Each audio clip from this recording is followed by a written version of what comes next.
Shalom. Most High Christ bless. Hope you're enjoying your day. Wanted to share a little bit. I'm in the Psalms of Solomon, and it says here a conversation of Solomon with the men pleasers.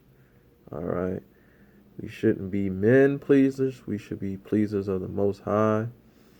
We should obey the Most High rather than man.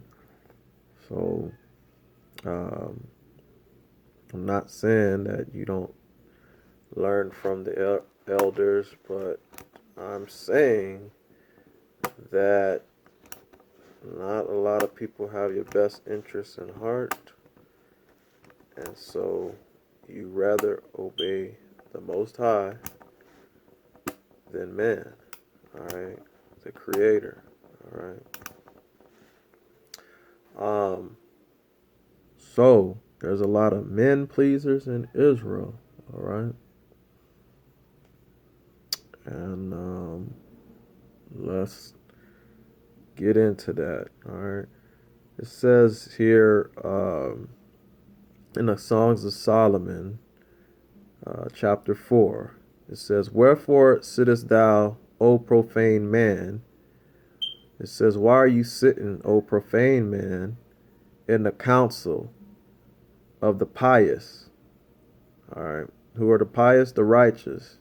All right. Those that keep the laws of and commandments of the Most High and statutes. So why sittest you, O profane man, in the council of the pious, the righteous, the doubtless, seeing that your heart, your mind, is far removed from the Most High? And since your mind is far removed from the Most High, I pray the Most High remove you from the pious. All right.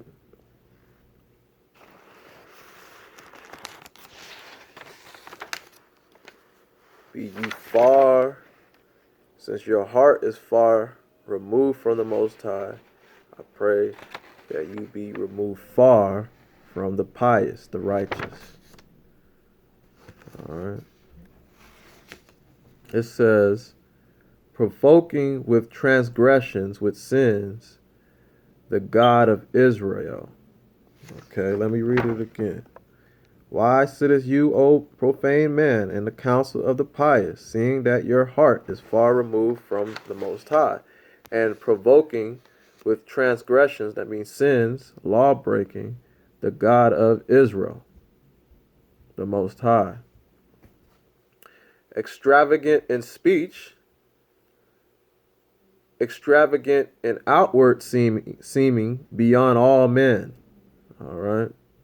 So this person is extravagant in speech, extravagant in outward seeming beyond all men or men.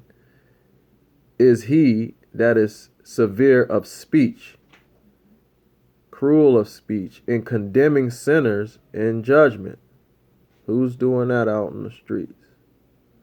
It says again, extravagant in speech, extravagant in outward seeming, large fringes, whatever you want to say, beyond all men is he that is severe of speech in condemning sinners in judgment. Verse 3, and his hand is first upon him as though he acted in zeal, as though he acted in eagerness, all right, for the Most High.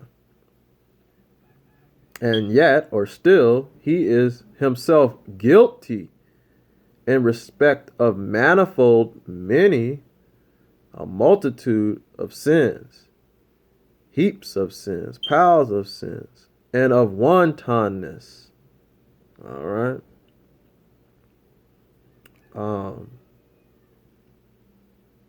Let's go back a little bit. All right. So back in the day, this would be referring to some of the Sanhedrin. All right. So let's get real quick Jeremiah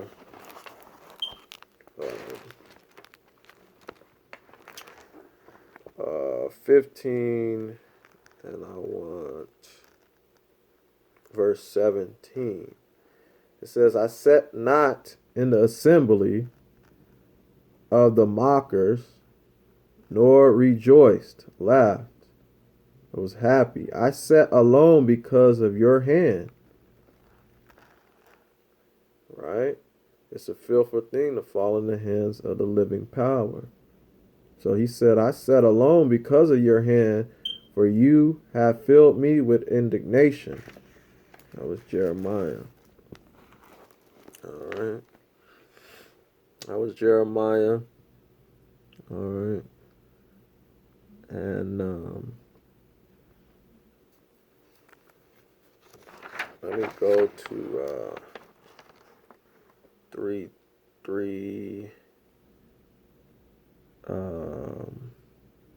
chapter 3, verse 10. It says, and the Most High counteth guiltless every pious man. He count guiltless every pious, righteous man and his house. All right. That's a good thing.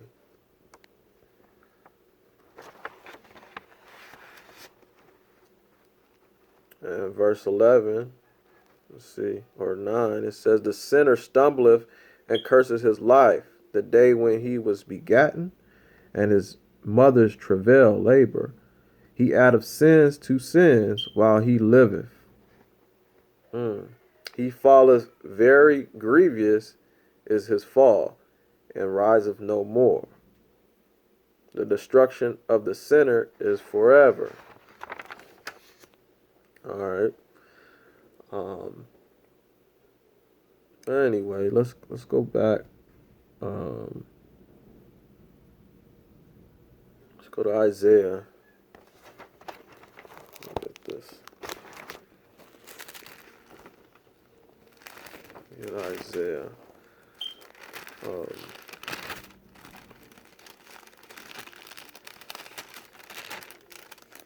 29.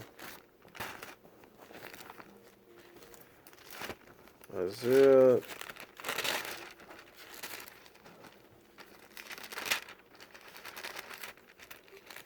29 and verse 13. It says, wherefore the Most High said, for as much as this people draw near me with their mouth and with their lips, they do honor me, they do respect me, but have removed their heart, their mind, their spirit far from me.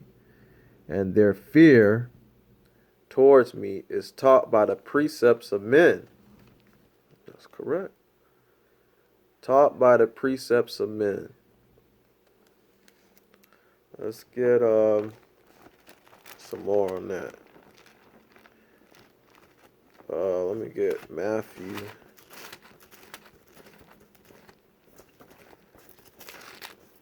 Get more that I was gonna get. Let's get Matthew 15 and 8.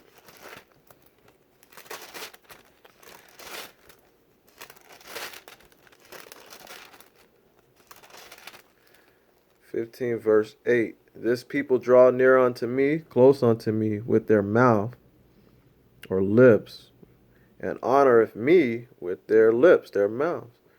But their mind, their heart, their spirit is far from me. But in vain they do worship me. In emptiness they worship me for doctrines, teachings, the commandments, the laws of what? Of men. The commandments of men. Don't get trapped in the commandments of men, being Pharisees and Sadducees. I'm going to show you a difference between a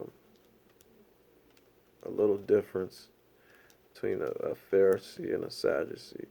Mark 7 and 6. Mark 7 verse 6.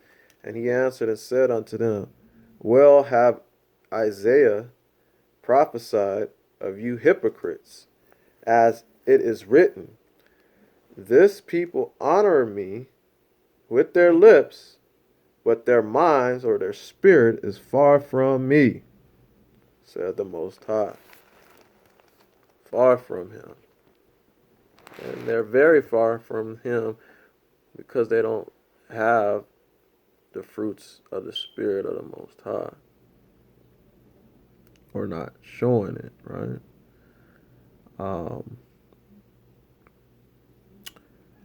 Let me go back. All right. So they're extravagant in speech, extravagant in outward seeming. All right.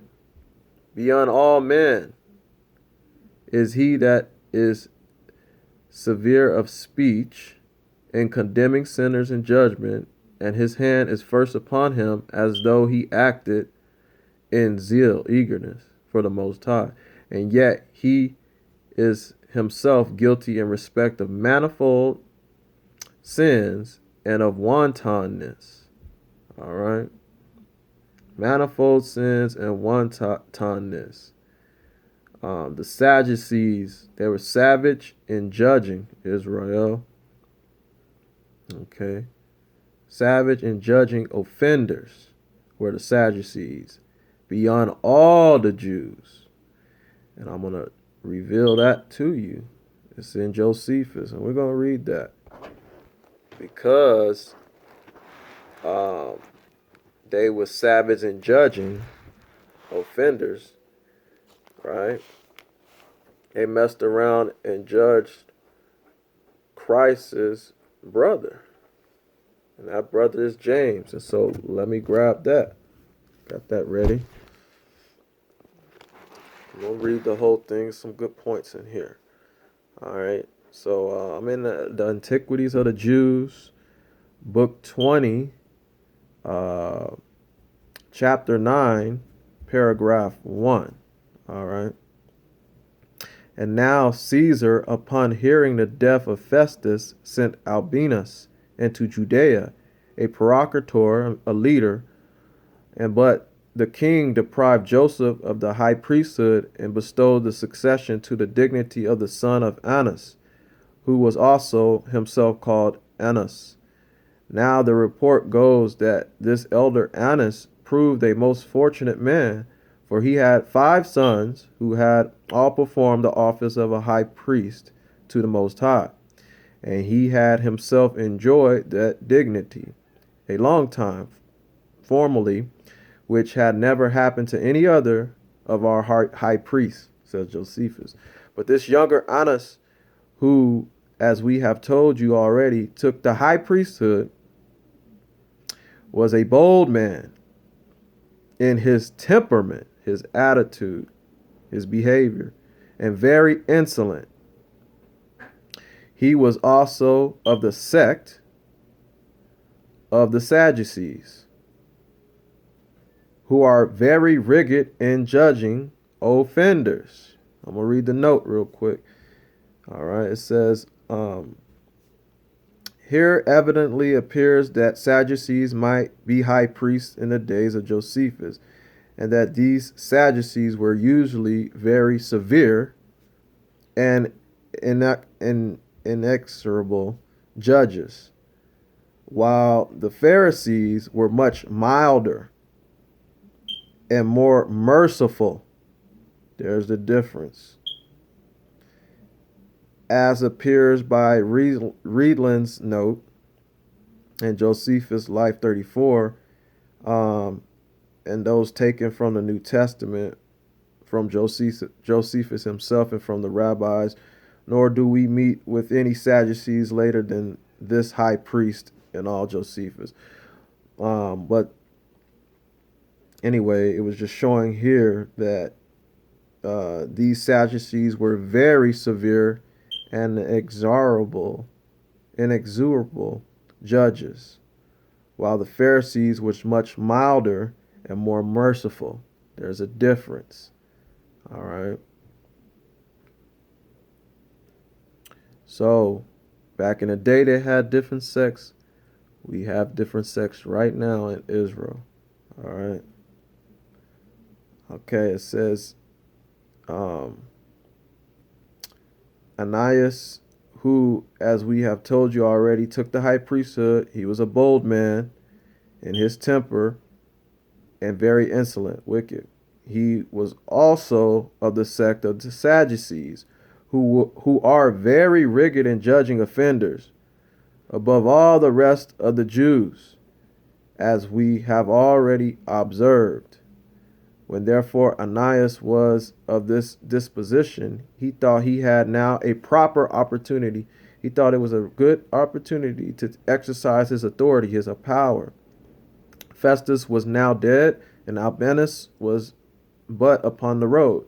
So he assembled the Sanhedrin of judges and brought before them the brother of Yeshua, it says Jesus, Christ, who was called Christ, the anointed one, whose name was James, and some others, or some of his companions, friends. And when he had formed an accusation against them as breakers of the law, the commandments, he delivered them to be stoned. So again, this is the account of James being stoned. He was judged by who? The sect of the Sadducees that formed the Sanhedrin. Right? Okay. Again, Albinus was but on the road, so he assembled the Sanhedrin of judges and brought before them the brother of Jesus, who was called Christ, whose name was James, and some others, or some of his companions. And when he had formed an accusation against them as breakers of the law, he delivered them to be stoned. But as for those who seemed the most equitable of the citizens, and such as were the most uneasy at the breach of the laws, they disliked what was done. They didn't like what happened. They also sent to the king Agrippa, desiring him to send to Annas that he should act so no more, for that what he had already done was now to be justified. Nay, some of them went also to meet Albinus as he was upon his journey from Alexandria, and informed him that it was not lawful for Annas to assemble a Sanhedrin without his consent. Whereupon Albinus complied with what they said, and wrote in anger to Annas, and threatened that he would bring him to punishment for what he had done to James. On which King Agrippa took the high priesthood from him, when he had ruled but only 3 months, and made Jesus the son of Domitius high priest, a different Jesus. Now, as soon as Albinus was come to the city of Jerusalem, he used all his endeavors and care that the country might be kept in peace, and this by destroying many of the Sicarii. But as for, that's a different sect, the Israelites, and they were wicked. Read your history. Why would you even call yourself that? But anyway, but as for the high priest Annas, he increased in glory every day, and this to a great degree, and had obtained the favor and esteem of the citizens in a single manner, for he was great hoarder of money. He therefore cultivated the friendship of Albinus and of the high priest Jesus, by making them presents. He also had servants who were very wicked, who joined themselves to the boldest sort of the people, and went to the threshing floors, and took away the tithes that belonged to the priests by violence, and did not stop from beating such as would not give these tithes to them. So the other high priest acted in the same like manner as did those his workers, servants, without any one being able to profit them. So that some of the priests that of old were wont to be supported with those tithes died for want, that means lack, of food. or need of food. But now the Sicarii went into the city by night, just before the festival, which was now at hand, and took the scribe belonging to the governor of the temple, whose name was Eleazar, who was the son of Annas or Ananias, the high priest, and bound him and carried him away with them. After which they sent to Ananias and said that they would send the scribe to him if he would persuade Albinus to release 10 of those prisoners which he had caught of their party. So Ananias was painfully forced to persuade Albinus and gained his request of him. This was the beginning of great calamities, disasters, destruction, for the robbers perpetually contrived. They planned to catch some of Ananias' servants, workers, and when they had taken them alive, they would not let them go till they thereby recovered some of their own Sicarii. And as they were again become no small number, they grew bold and were a great affliction, trouble to the whole country. All right. There was a great trouble to that whole country. All right. So, I'm going to read the note. It says, of this condemnation of James the just and his cause, as also that he did not die till long afterwards, the Sanhedrin condemned our Savior, but could not put him to death without the approbation of the Roman procurator leader, nor could therefore Ananias and his Sanhedrin, his judges, do more here, since they never had Albinus' approbation. All right. For the putting this James to death. Okay. They didn't even have the allowance, but the consent. All right. To assemble a Sanhedrin of the Sadducees, which were the strictest of judges, to judge James the just. But they did. Wicked Albinus, that leader, that procurator, did that. And like we're showing you here, there were different sects, the Sicarii and so forth, causing great affliction to the whole country. And they grew bolder. It wasn't a few of them, it was a lot of them. And it's still today a lot of them. All right. And so, again, we need to obey the Most High rather than man, and be not men pleasers and followers of men. We need to be followers of Yeshua, Christ, all right, and his word, all right. So, let's go back to the text. The Psalms of Solomon, chapter 4, verse 4. It says, verse 3. And his hand is first upon him as though he acted in zeal, right? And yet he is himself guilty in respect of manifold sins and of wantonness. Let's get wantonness real quick. Matthew 23. Let me get that real quick. Matthew 23.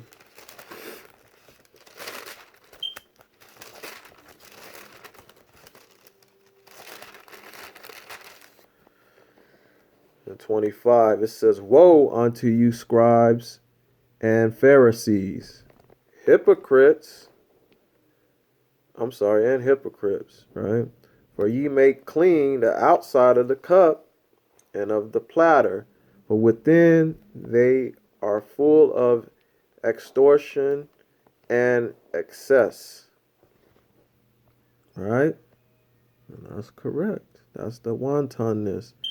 It says, you blind Pharisees, clean first that which is within the cup and platter, that the outside of them may be clean also. Again, woe unto you, scribes and Pharisees, hypocrites, for ye are like unto white sepulchres, that means tombs, which indeed appear beautiful. Oh, yeah. Beautiful with the enchantment shirts and clothes outward, but are within full of dead men's bones and of all uncleanness. All right. 28. Even so, ye also outwardly appear righteous unto men. Unto men, because men can't judge the heart. They can't see the inside. But within ye are full of hypocrisies, or hypocrisies, and iniquity and sin. Again, woe unto you, scribes and Pharisees, hypocrites, because ye build the tombs of the prophets, and garnish the tombs, the sepulchres of the righteous, and say, if we had been in the days of our fathers, we would not have been partakers with them in the blood of the prophets. Wherefore ye be witness unto yourselves, that ye are the children of them which killed the prophets. That's right, a lot of them are the children of them which killed the prophets. Fill ye up then the measure of your fathers. Ye serpents, ye generation of vipers, how can ye escape the damnation of hell? It's not alone by keeping the law, statute, commandment. It's being baptized and having the Holy Spirit. All right. Lord, Lord, Lord.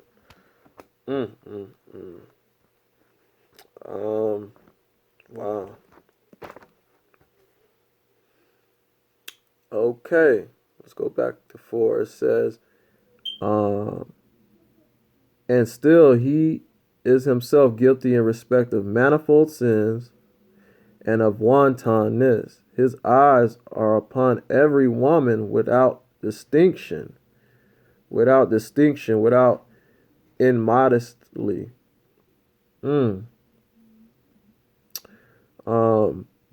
His tongue lieth when he maketh contract with an oath. He lies when he makes a promise. I'm sure his members and know all of that. By night and in secret, he sinneth as though unseen. You think nobody knows, right? But the Most High sees it all.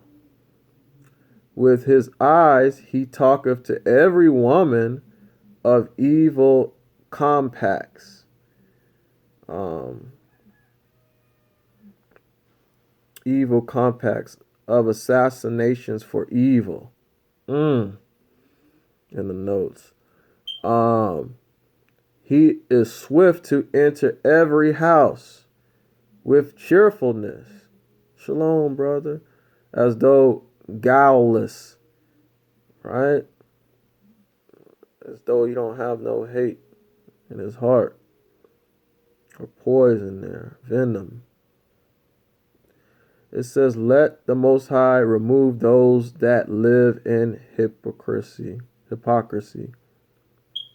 in the company of the pious. Let the Most High remove those that live in hypocrisy, all right, in the church, in the camps, in the gatherings, in the company of the pious, the righteous. Okay? All right. Even the life of such a one with corruption of his flesh and penury. Let the Most High reveal the deeds, the actions of the men pleasers in the camps, in the churches, in the gatherings. Let the Most High reveal, show the deeds, the actions of the men pleasers. All right? He's going to do it. The deeds of such a one with laughter and derision. The works of such a one with laughter and division. The life of such a one. All right.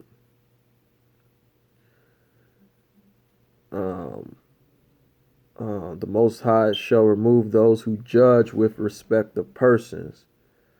All right. Still, he lives with the upright in the corruption of his body and in the poverty of his life. Let God reveal the deeds, the works of the man pleasers, the deeds of such a one with laughter and derision.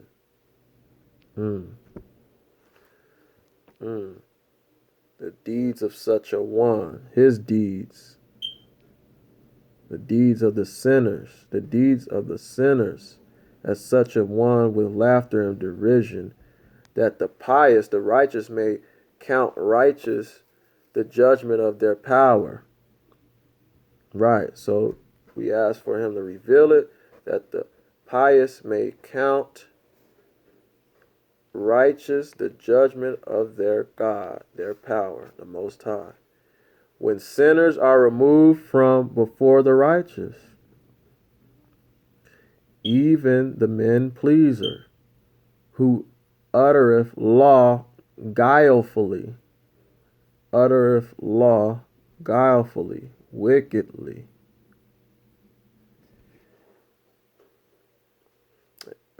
God, the Most High, will deride the wicked. All right, He will. So let's check that out. Let's go to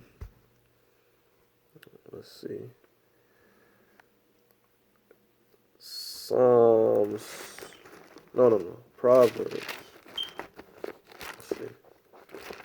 Let me see. Proverbs. Give me that. Come on now. Proverbs. I think I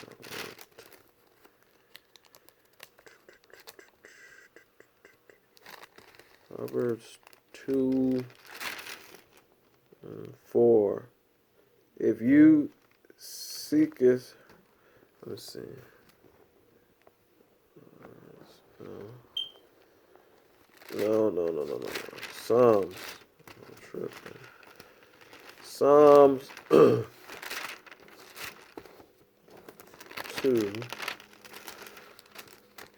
and 4. It says, I cried unto the Most High with my, let me see.